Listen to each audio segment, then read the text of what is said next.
പരിശുദ്ധാത്മാവേ സഹായക, നിരന്തരമെന്നെ സഹായിക്കണേ.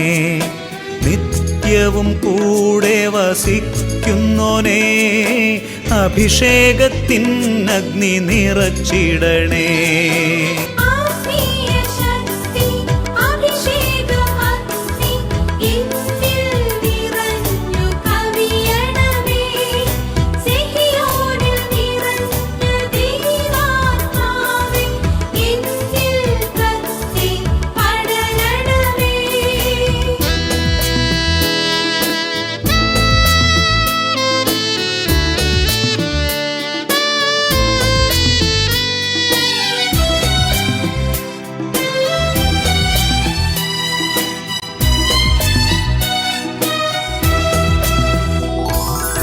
എന്നുള്ളിൽ നിറയുന്ന ദൈവിക ശക്തി ലൗകിക ശക്തിയെ തകർത്തിടുന്നു. പാപനീതി ന്യായ ബോധ്യങ്ങൾ ഹൃത്തിൽ നിറച്ചെന്നെ അഭിഷേചിക്കൂ. പരിശുദ്ധാത്മാവേ സഹായക, നിരന്തരമെന്നെ സഹായിക്കണേ.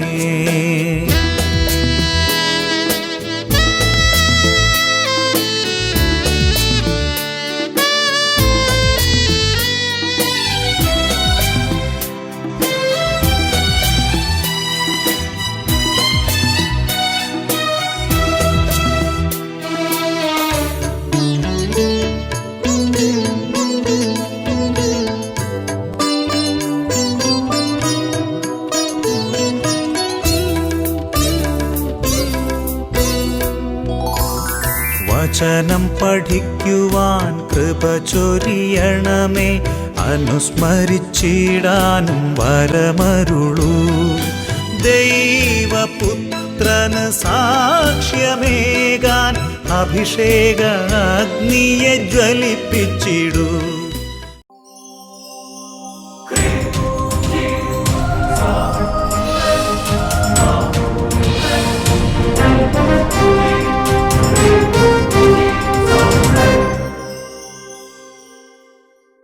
Hallelujah, hallelujah. പ്രിയപ്പെട്ട ദൈവമക്കളെ, ഇന്ന് നാം ചിന്തിക്കുന്ന വിഷയം കർത്താവിൻ്റെ കാരുണ്യം അവസാനിക്കുന്നില്ല. വിലാപത്തിൻ്റെ പുസ്തകം 3-ാം അധ്യായം 22-ാം തിരുലിഖിതം, ബുക്ക് ഓഫ് ലമന്റേഷൻ ചാപ്റ്റർ 3 വേഴ്സ് 22. അവിടെ നമ്മൾ വായിക്കുന്നത് എങ്ങനെയാണ്? കർത്താവിൻ്റെ സ്നേഹം ഒരിക്കലും അസ്തമിക്കുന്നില്ല, അവിടുത്തെ കാരുണ്യം അവസാനിക്കുന്നില്ല. Hallelujah, hallelujah. പ്രിയപ്പെട്ട ദൈവമക്കളെ, ചില ആളുകളെങ്കിലും ഇങ്ങനെ പറയുന്നത് കേട്ടിട്ടുണ്ട്: ഞാൻ ഒരുപാട് കർത്താവിനെ വേദനിപ്പിച്ചു, ഞാൻ ഒരുപാട് പാപം ചെയ്ത്, ഇനി എനിക്ക് രക്ഷയുണ്ടോ? എൻ്റെ ജീവിതത്തിൽ ഞാൻ ചെയ്ത പാപം എണ്ണി നോക്കിയാൽ കണക്കില്ല, ഞാൻ എന്തു ചെയ്യും? പ്രിയപ്പെട്ട ദൈവമക്കളെ, കർത്താവിൻ്റെ അരികിലേക്ക് തിരിയുക. അവിടുത്തെ കാരുണ്യം അസ്തമിച്ച് എത്ര പാപം ഉണ്ടാവും കർത്താവിന് മുമ്പിൽ അത് വലിയൊരു കാര്യമല്ല. നീ കർത്താവിലേക്ക്, കർത്താവിൻ്റെ കാരുണ്യത്തിൽ നീ വിശ്വസിക്കുന്നുണ്ടോ? ഒരു വ്യക്തിയുടെ അനുഭവം ഇപ്പം നമുക്ക് ശ്രദ്ധിക്കാം. എൻ്റെ പേര് തോമസ്. ഞാൻ മൂവാറ്റുപുഴ അപ്പുറം തഴുകുന്ന സ്ഥലത്തുനിന്ന് വരുന്നു. തഴുകുന്ന ഇടവക അംഗമാണ്. മൂവാറ്റുപുഴ അല്ലേ? അതെ. എനിക്ക് 20 വർഷമായിട്ട് ശ്വാസം മുട്ടലായിരുന്നു. ഒരു പണി എടുക്കാൻ പറ്റില്ല. പണി എടുത്തു കഴിഞ്ഞാൽ എത്ര വർഷം? 20 വർഷമായിട്ട്. 20 വർഷമായ ശ്വാസം മുട്ടൽ. പണി ഒരു ദിവസം പണിക്ക് വേണ്ടി 3 ദിവസം കിടപ്പാണ്. മരുന്ന് കഴിച്ചാൽ 2 ദിവസത്തേക്ക് കുറയും. പണിക്കിറങ്ങി കഴിഞ്ഞാൽ പിറ്റേ ദിവസം കിടപ്പ. അങ്ങനെ എൻ്റെ ഭാര്യ മാത്രം പണിക്ക് പോയിക്കൊണ്ടിരുന്നു. അടുത്ത വീട്ടിൽ കല്ലർക്കാട്ടുള്ള റാണി ചേച്ചി, ജോസേട്ടനും നമ്പിയാറമ്പിൽ, അവരുടെ വീട്ടിൽ ആഴ്ചയിൽ 2 ദിവസത്തെ പണിയുണ്ട്. അവിടെ ഒരു ചെറിയ കുടുംബമാണ്. അപ്പോൾ അവിടെ പണിക്ക് വന്നപ്പോൾ ചേച്ചി പറഞ്ഞു, നിങ്ങൾ അഭിഷേകത്തിന് കൂടെ. അങ്ങനെ പറഞ്ഞ് സാമ്പത്തിക പൈസ ഇല്ലാത്തപ്പോൾ ചേച്ചി പറഞ്ഞു, ഞാൻ പൈസ തരാം, രണ്ടുപേരെയും വണ്ടിക്കൂലിയും ചിലപ്പോൾ കാശും തന്നു. വെള്ളാരങ്കലിലുള്ള മേരിച്ചേച്ചി കൊണ്ടുപോകുന്നുണ്ട്. മേരിച്ചേച്ചി ഇവിടെ പൊക്കോളാൻ പറഞ്ഞു. അങ്ങനെ ഞങ്ങൾ രണ്ടുപേരും കൂടി കഴിഞ്ഞ ഫെബ്രുവരി മാസം ആദ്യമായിട്ട് ഇവിടെ വന്നു കഴിഞ്ഞ് എനിക്ക് തിരിച്ചു പോകുന്ന സമയത്ത് ശ്വാസം മുട്ടി ഒരു വശം മുഴുവൻ വേദന എടുത്ത് വണ്ടിക്കകത്ത് കിടന്ന് ഉരുണ്ടാണ് പോയത്. വണ്ടിയിലുള്ള എല്ലാവരും ഉള്ള ഗുളികയും മരുന്നും വെള്ളവും എല്ലാം തന്നു. എന്നിട്ട് തിരിച്ച് ഞാൻ കല്ലൂർ വെള്ളാരങ്കലിൽ ചെന്ന് ഇറങ്ങിയപ്പോൾ ഓട്ടോറിക്ഷ വിളിച്ച് വീട്ടിൽ പോകേണ്ട അവസ്ഥയാണ്. ഓട്ടോറിക്ഷ വിളിച്ച് നമുക്ക് പോകാം എന്നും പറഞ്ഞ് വെള്ളാരങ്കലിൽ ചെന്ന് ഇറങ്ങി. അപ്പോൾ എൻ്റെ ഒരു ചെറിയ സ്കൂട്ടർ അവിടെ ഒരു വീട്ടിൽ വെച്ചിട്ടാണ് ഞങ്ങൾ പോകുന്നത്. അവിടെ ചെന്ന് ഇറങ്ങി എന്നും വരട്ടെ നമ്മൾ ധ്യാനത്തിനല്ലേ പോയി എന്ന് പറഞ്ഞ് സ്കൂട്ടർ എടുത്തുകൊണ്ട് ഞാൻ വീട് വരെ എൻ്റെ വീട്ടിൽ ചെന്നു. പിറ്റേ മാസം ധൈര്യമായിട്ട് പോന്നു. ഒരു പ്രശ്നം ഉണ്ടായില്ല. ഇവിടെ ധ്യാനം കഴിഞ്ഞ് അച്ഛൻ തലയ്ക്ക് കൈവച്ച് പ്രാർത്ഥിച്ചു. അതിൽ പിന്നെ 3 മാസമായിട്ട് ഞാൻ ഒരു മരുന്നും കഴിക്കുന്നില്ല. ഗുളിക വലിച്ചുകൊണ്ടാണ് ഇരുന്നത്. ശ്വാസം മുട്ട് വരുമ്പോൾ ഒരു ഗുളിക എടുത്ത് പൊട്ടിച്ച് വലിച്ചു കഴിയുമ്പോൾ കുറയും. അങ്ങനെയാണ് കഴിച്ചുകൊണ്ടിരുന്നത്. ഇപ്പോൾ ആ ഗുളികയും കളഞ്ഞു. ഇപ്പം ഞാൻ അണ്ണാങ്കുഞ്ഞു പോലെ മരത്തെ കയറി തേങ്ങ എടുക്കും.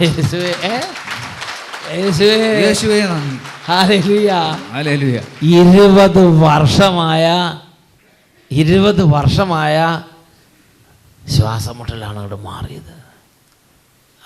പൊടി അലർജി ആണെന്ന് പറഞ്ഞുകൊണ്ട് മരുന്ന് തന്നു. പൊടി ഈ തെങ്ങുകാറ്റം എനിക്ക് പണി. അപ്പോൾ തേങ്ങ ഇടാൻ കയറുമ്പോൾ പൊടി വലിച്ചു കഴിയുമ്പോൾ അലർജിയാണ്. പക്ഷെ ഇപ്പോൾ ഞാൻ ഏത് തെങ്ങയാലും ഏത് സ്പീഡിൽ എത്ര സ്പീഡിൽ വേണമെങ്കിൽ അതാണ് പറഞ്ഞത്. സംഗതി ഒരു വാഹനത്തിൻ്റെ പേര് പറഞ്ഞായിരുന്നു. ഹല്ലേലൂയ എന്നൊക്കെ പറഞ്ഞ് ഹല്ലേലൂയ. അതേമാതിരി തെങ്ങിൻ്റെ മുകളിലേക്കാണ് പോകും. പ്രൈസ് ദി ലോർഡ് എന്നൊക്കെ പറഞ്ഞ് hallelujah hallelujah hallelujah praise the Lord. എത്ര വർഷമായിട്ടുള്ള 20 വർഷം. അമ്മയ്ക്ക് കൂടെ പറഞ്ഞു എത്ര വർഷമായിട്ടുള്ളതാ? 20 വർഷമായിട്ട് ശ്വാസം മുട്ടലായിരുന്നു. അപ്പോഴാണ് ഒരു ദിവസം ഇവിടെ വന്നു അല്ലേ? ഇവിടെ വന്ന് ആ ശുശ്രൂഷയെ കൂടി തിരിച്ചു വേദന കൊണ്ട് ശ്വാസം മുട്ടൽ കൊടുമ്പിരി കൊണ്ടങ്ങ് ഇളകി ബസ്സേ കടന്ന് ഉരുണ്ട് പെരണ്ട് മറിഞ്ഞ് എല്ലാവരും ഭയപ്പെട്ട് സർവ്വ ഗുളിക കൊണ്ട് കൊടുത്ത് എന്നിട്ട് ഒരു വിധത്തിൽ വെള്ളാരക്കന്നിൽ ഇറക്കി വിട്ടത്. Praise the Lord. അവിടെ ഇദ്ദേഹം വിചാരിച്ചു എങ്ങനെയെങ്കിലും ഇറങ്ങി ഓട്ടോറിക്ഷ പോയി കടന്നാൽ മതി, അങ്ങനെ വീട്ടിൽ പോകാൻ വിചാരിച്ച്. ഓട്ടോറിക്ഷയ്ക്ക് പോകാൻ പറ്റുള്ളൂ. ബസ് വെച്ച് തന്നെ ഭാര്യ പറഞ്ഞു ഓട്ടോറിക്ഷയ്ക്ക് പോകാൻ പറ്റുള്ളൂ. അവിടെ ഇറങ്ങി കഴിച്ചപ്പോൾ ഒരു ധൈര്യം. എന്തായാലും ധ്യാനത്തിന് പോയതില്ല, ആ സ്കൂട്ടറും കിടക്കുന്നു പറഞ്ഞ് അങ്ങ് ഓടിച്ചു പോയി. പിന്നെ ഇന്ന് വരെ അല്ലേ? അന്നോട്ട് ഇന്ന് വരെ ആ ഗുളിക എടുത്ത് ഞാൻ പള്ള കളഞ്ഞു, മരുന്ന് എടുത്ത് കളഞ്ഞു. ഇപ്പോൾ പിന്നെ ഇന്ന് വരെ പിന്നെ തെങ്ങിൻ്റെ മുകളിലേക്ക് എന്ന് പറയാൻ പറഞ്ഞ ഹല്ലേലൂയ. പിന്നെ മാത്രമല്ല പിറ്റേ മാസവും വന്ന് 2-3 മാസം വന്നില്ലേ? വന്നു. കഴിഞ്ഞ മാസം മാത്രം മുടങ്ങുകയുള്ളൂ. ബാക്കി എല്ലാ മാസവും വന്ന് ഈശോയ്ക്ക് നന്ദി പറയും. കാരണം എൻ്റെ ഈശോ ഇവിടെ വെച്ചാണ് സുഖപ്പെടുത്തിയത്. അപ്പോൾ ഒരു പ്രാർത്ഥന കഴിഞ്ഞ് പോകാൻ പറ്റില്ല, കൊടുമ്പിരി കൊണ്ടാലും അതാ പോണ വഴിക്ക് ഉന്തിയിട്ടിട്ട് പോകുന്നത് കേട്ടിട്ടില്ലേ? അതാണ് സംഭവം. അങ്ങനെ ഉണ്ടാവും ചില സമയത്ത് പോണ വഴിക്ക് ഉന്തിയിട്ടിട്ട് പോകും. അതങ്ങനെയുണ്ട്. ചില സാധനം പോകുമ്പോൾ അങ്ങനെ പോകും എന്നൊക്കെ പറഞ്ഞ ഹല്ലേലൂയ. രണ്ട് കാര്യങ്ങൾ ഉയർത്തി ശക്തിയോടെ കൈയടിച്ച് കർത്താവിനെ ആരാധിക്കാം.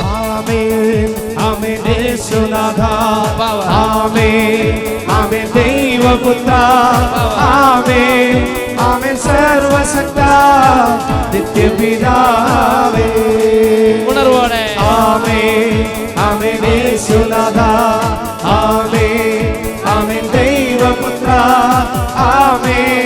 ആമേൻ സർവശക്ത നിത്യപിതാവേ നിത്യപിതാവേ. Hallelujah hallelujah. പ്രിയപ്പെട്ട ദൈവമക്കളെ, എഴുന്നേറ്റ് നിന്ന് കുറച്ചു നേരം നമ്മുടെ ദൈവത്തെ ആരാധിക്കാൻ പോവുകയാണ്. പ്രിയപ്പെട്ട ബാലിക ബാലന്മാരെ, വിദ്യാർത്ഥിനികളെ, young adults, youth and children, ഈ സമയം ദൈവകൃപയുടെ സമയം. കർത്താവിന് ശക്തി വെളിപ്പെടണം. എനിക്ക് കർത്താവിനെ കാണണം, എനിക്ക് കർത്താവിന് അനുഭവം വേണം. ആഗ്രഹിച്ച് സ്തുതിച്ചാൽ ദൈവശക്തി ആവസിക്കും. 2 കരങ്ങൾ ഉയർത്തിപ്പിടിക്കുക. എത്ര ഉച്ചത്തിൽ സ്തുതിക്കാമോ അത്രയും ഉച്ചത്തിൽ ഉറക്കെ സ്തുതിക്കുന്നു. Hallelujah hallelujah hallelujah hallelujah.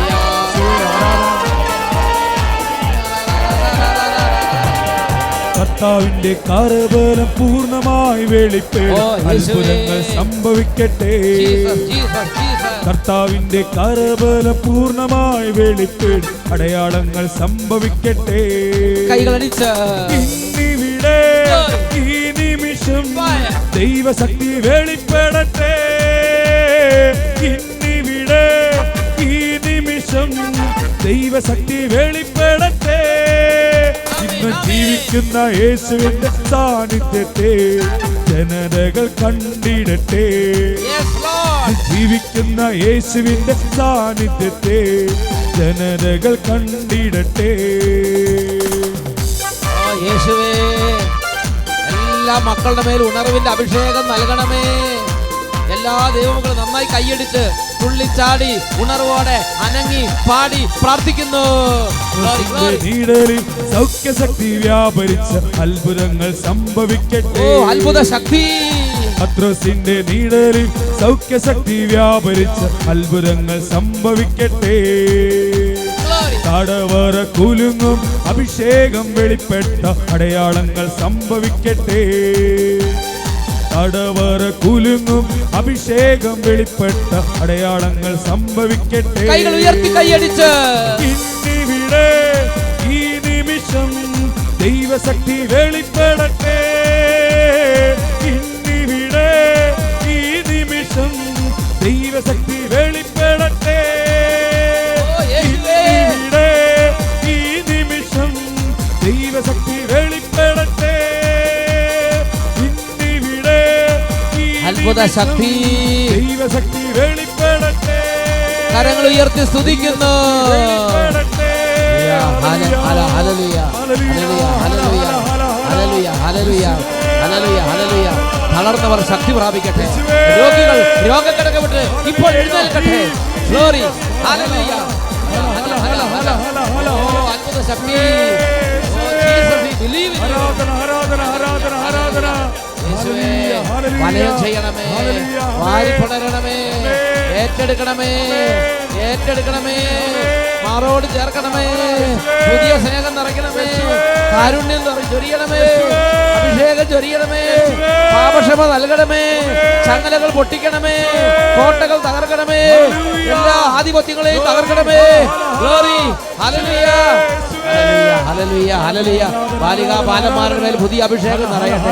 കുഞ്ഞുങ്ങളെ ഇപ്പോൾ അഭിഷേകം ചെയ്യുന്നു. ഓരോ കുഞ്ഞിന്റെ മേലും കൃപ നിറയട്ടെ. സ്വർഗത്തിന്റെ സന്തോഷം നിറയട്ടെ. സ്വർഗത്തിന്റെ സമാധാനം നിറയട്ടെ. സ്വർഗത്തിന്റെ ആനന്ദം നിറയട്ടെ. Hallelujah, hallelujah, hallelujah. യേശുവേ, യേശുവേ, യേശുവേ, യേശുവേ. Hallelujah, hallelujah. യേശുവേ, ആരാധന, ആരാധന. യേശുവേ, ആരാധന, ആരാധന. ഹല്ലേലൂയ.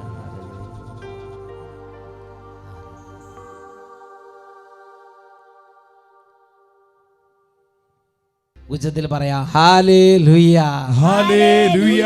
എല്ലാവരും അവരവരുടെ സ്ഥലത്തേക്ക് ഇരിക്കുക. Please be seated. ധാരാളം കുട്ടികൾ ഇംഗ്ലീഷ് അറിയുന്നവർ, മലയാളം ഒട്ടും അറിയാത്തവരുണ്ട്. നിങ്ങൾക്ക് special blessing from heaven. Hallelujah, hallelujah. Hallelujah. Hallelujah. ഇന്ന് നമ്മൾ ചിന്തിക്കുന്നത് വിലാപത്തിൻ്റെ പുസ്തകത്തിലെ 3-ാം അധ്യായം 22 മുതൽ 24 വരെയുള്ള തിരുലിഖിതങ്ങളെ ആസ്പദീകരിച്ചാണ്. അവിടെ നമ്മൾ വായിക്കുന്നത് ഇങ്ങനെയാണ്: കർത്താവിൻ്റെ സ്നേഹം ഒരിക്കലും അസ്തമിക്കുന്നില്ല. ഒരിക്കലും അവസാനിക്കാത്ത സ്നേഹം. കർത്താവിൻ്റെ സ്നേഹം ഒരിക്കലും അസ്തമിക്കുന്നില്ല. അവിടുത്തെ കാരുണ്യം അവസാനിക്കുന്നില്ല. ഓരോ പ്രഭാതത്തിലും അത് പുതിയതാണ്. അവിടുത്തെ വിശ്വസ്തത ഉന്നതമാണ്. നമ്മൾ അവിശ്വസ്തരായിരിക്കുമ്പോഴും നമ്മൾ വിശ്വസ്തത പുലർത്താതെ നമുക്ക് തക്കവും തായവും പോലെ സാഹചര്യം അനുസരിച്ച് പാപത്തിലും എല്ലാ നിഷേധത്തിലും ഒരുപാട് ലോക രീതിയിൽ കർത്താവിനോട് വിരോധമായിട്ടൊക്കെ ജീവിക്കുമ്പോഴും അവിടുന്ന് നമ്മളോട് വിശ്വസ്തനാണ്. നമ്മൾ അവിശ്വസ്തരായിരിക്കുമ്പോഴും അവിടുന്ന് വിശ്വസ്തനാണ്. അവിടുത്തെ വിശ്വസ്തത ഉന്നതമാണ്. കർത്താവാണ് എൻ്റെ ഓഹരി, അവിടുന്നാണ് എൻ്റെ പ്രത്യാശ എന്ന് ഞാൻ പറയുന്നു. ഇങ്ങനെ പറയണമെങ്കിൽ ഒരുപാട് കാലം ഒരുപക്ഷെ പിടിക്കും. ചെറുപ്പത്തിൻ്റെ ചോരത്തിളപ്പ് ഇരിക്കുമ്പോൾ ചിലപ്പോൾ ഇതൊന്നും മനസ്സിലാകാത്തൊരു കാലഘട്ടം ഉണ്ടായിരിക്കും മക്കളെ. എങ്കിലും ദൈവവചനത്തിൽ വിശ്വസിക്കുക, തിരുസഭ പറയുന്ന കാര്യങ്ങളിൽ വിശ്വസിക്കുക.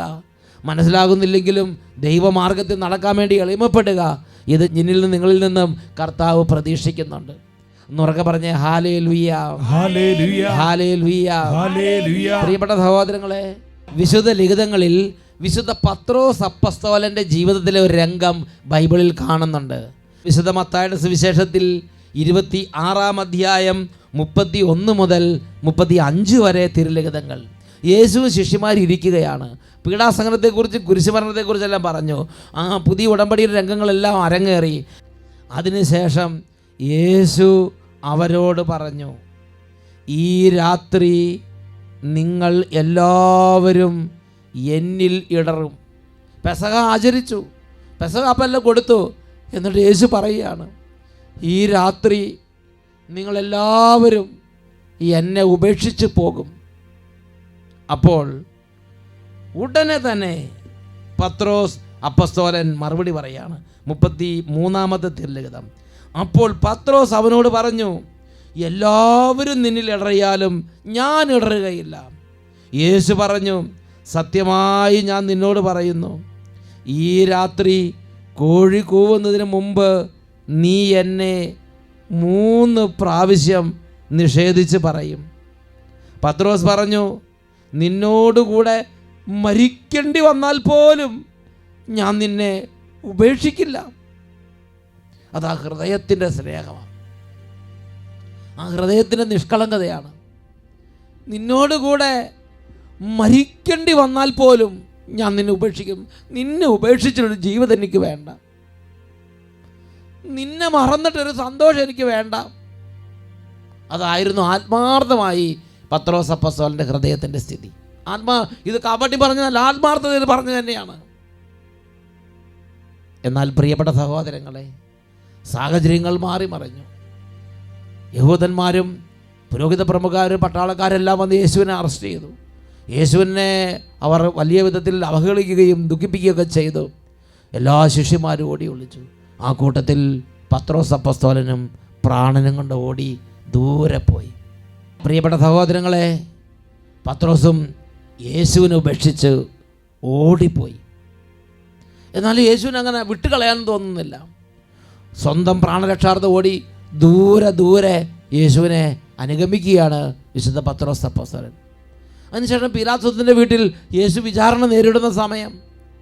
അങ്ങനെ തീ കാഞ്ഞുകൊണ്ടിരിക്കുമ്പോൾ പത്രോസും എങ്ങനെയൊക്കെ ഉള്ളിൽ കയറി ആ തീയുടെ അടുത്തിരിക്കുകയാണ്. വിശുദ്ധ ലൂക്കായുടെ സുവിശേഷം 22-ാം അധ്യായം അതിൽ 36-37 തിരുലിഖിതങ്ങൾ. അവൻ തീക്കരികെ ഇരിക്കുന്നത് കണ്ട് ഒരു പരിചാരിക സൂക്ഷിച്ച് നോക്കിയിട്ട് പറഞ്ഞു, ഇവനും അവനോടുകൂടെ ഉണ്ടായിരുന്നു. ഇവനും അവനോടുകൂടെ ഉണ്ടായിരുന്നു. ആ സമയം അറിയാതെ തന്നെ പെട്ടെന്ന് മനഃപൂർവ്വമൊന്നുമല്ല, പെട്ടെന്ന് പത്രോസ് പറയുകയാണ്. എന്നാൽ പത്രോസ് അത് നിഷേധിച്ചു. സ്ത്രീയെ, ഞാൻ അവനെ അറിയുകയില്ല എന്ന് പറഞ്ഞു. ഒരൊറ്റ വീഴ്ചയാണ്. പെട്ടെന്ന്, മനഃപൂർവ്വമൊന്നുമല്ല, പെട്ടെന്ന്. സ്ത്രീയെ, എന്താ ഈ പറയണത്? ഞാൻ അവനെ അറിയില്ല. അങ്ങനെ 1 2 3 തവണയാണ് ആ രാത്രി പത്രോസ് അപ്പോസ്തലൻ ആവർത്തിച്ച് യേശുവിനെ എനിക്ക് അറിയാൻ പാടില്ല, എനിക്ക് യേശുവോട് ഒരു ബന്ധമില്ല, ഇങ്ങനെ നിഷേധിക്കേണ്ടി വന്നത്. ഒരു ജീവിത സാഹചര്യത്തിൽ അങ്ങനെ സംഭവിച്ചതാണ്. പ്രിയപ്പെട്ട സഹോദരങ്ങളെ, യേശു പത്രോസിനെ തിരിഞ്ഞു നോക്കി 3-ാം തവണ. പത്രോസ് പുറത്തു പോയി ഹൃദയം നൊന്ത് കരഞ്ഞു എന്ന് വിശുദ്ധ ലിഖിതങ്ങളിൽ വിശുദ്ധ ലൂക്കായുടെ സുവിശേഷം 22-ാം അധ്യായം 62-ാമത്തെ തിരുലിഖിതം. അവൻ പുറത്തു പോയി ഹൃദയം നൊന്ത് കരഞ്ഞു. ഈ വചനം കേട്ടുകൊണ്ടിരിക്കുന്ന ഒരുപാട് പേരുടെ ജീവിതത്തിൽ വിശുദ്ധ പത്രോസ് അപ്പസ്തോലൻ്റെ പോലെ ഒരു അനുഭവമായിരിക്കാം. ഒരുപാട് തവണ തള്ളി പറഞ്ഞു, ഒരുപാട് തവണ ഉപേക്ഷിച്ചു.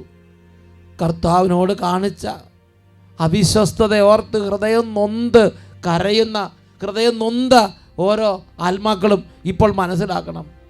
കർത്താവ് പറയുകയാണ്, ഞാൻ നിൻ്റെ വീഴ്ചയുടെ കണക്ക് എൻ്റെ ഹൃദയത്തിൽ സൂക്ഷിക്കുന്നില്ല.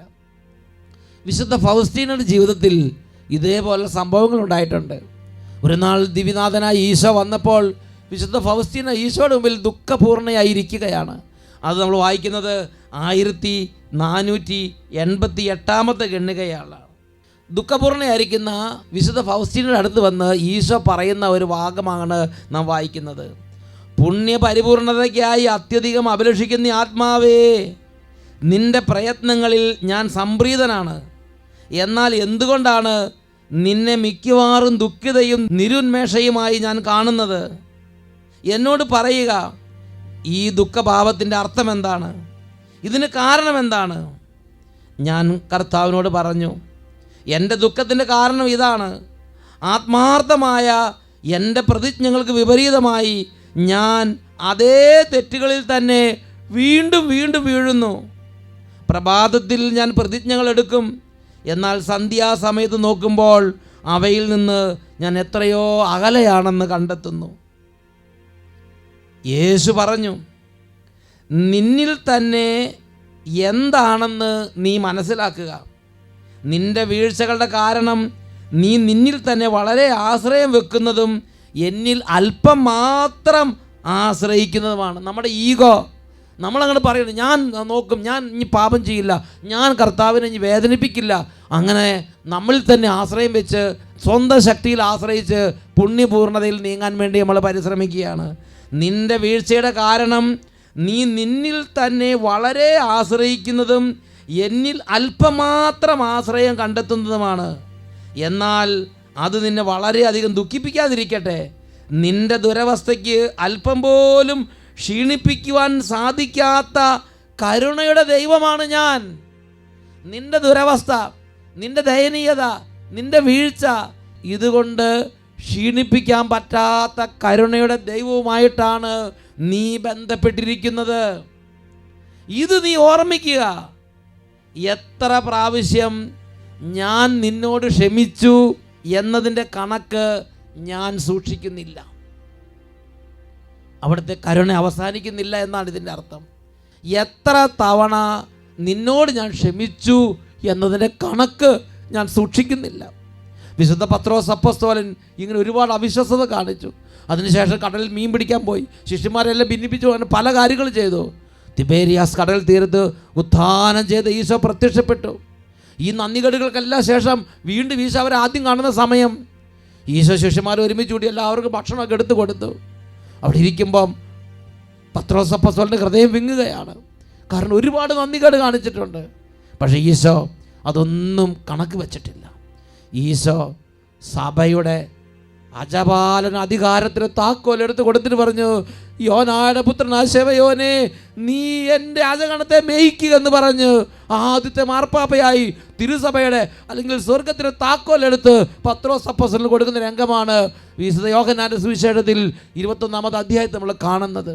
ഈ സമയം എഴുന്നേറ്റ് നിൽക്കാം.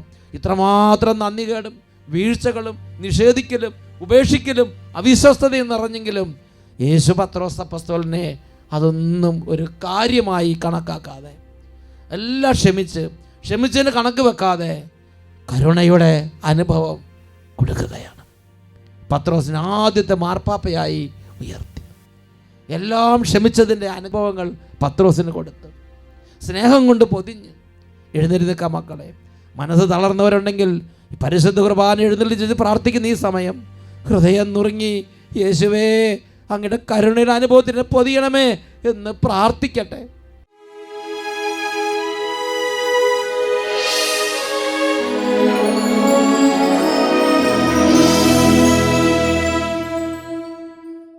അനേകം ആത്മാക്കളെ ദൈവം ഈ സമയം തൻ്റെ കാരുണ്യത്തിൽ വാരിപ്പുണരുന്ന അത്ഭുതങ്ങൾ നടക്കുന്ന സമയമാണ്. രണ്ട് കരങ്ങളും ഈശോയിലേക്ക് ഉയർത്തിപ്പിടിക്കുക. എത്ര ഉച്ചത്തിൽ യേശുവിനെ വിളിക്കാമോ അത്രയും ഉച്ചത്തിൽ ദൈവമക്കളെ ഇപ്പോൾ യേശുവിൻ്റെ നാമം വിളിക്കുക. യേശുവിൻ്റെ നാമത്തിൽ കരുണ ചൊരിയപ്പെടുന്നു. യേശുവിൻ്റെ നാമത്തിൽ പാപക്ഷമ ചൊരിയപ്പെടുന്നു. യേശുവിൻ്റെ നാമത്തിൽ ദുഷ്ടാരൂപികൾ ഓടി മറയുന്നു. യേശുവിൻ്റെ നാമത്തിൽ രോഗങ്ങൾ സൗഖ്യം പ്രാപിക്കുന്നു. ഉറക്കെ സ്തുതിക്കുന്നു. Hallelujah, hallelujah. യേശുവേ, യേശുവേ, ഞാനിതാ വിളിക്കുന്നു, എൻ്റെ രക്ഷകാ വേഗം വരണമേ. കരങ്ങൾ ഉയർത്തി ഉച്ചത്തിൽ വിളിക്കുന്നു, യേശുവേ. കരങ്ങൾ ഉയർത്തി ഒരുമിച്ച് വിളിക്കുന്നു, യേശുവേ, യേശുവേ, യേശുവേ, വരണമേ. യേശുവേ, വരണമേ. ഞാനിതാ വിളിക്കുന്നു.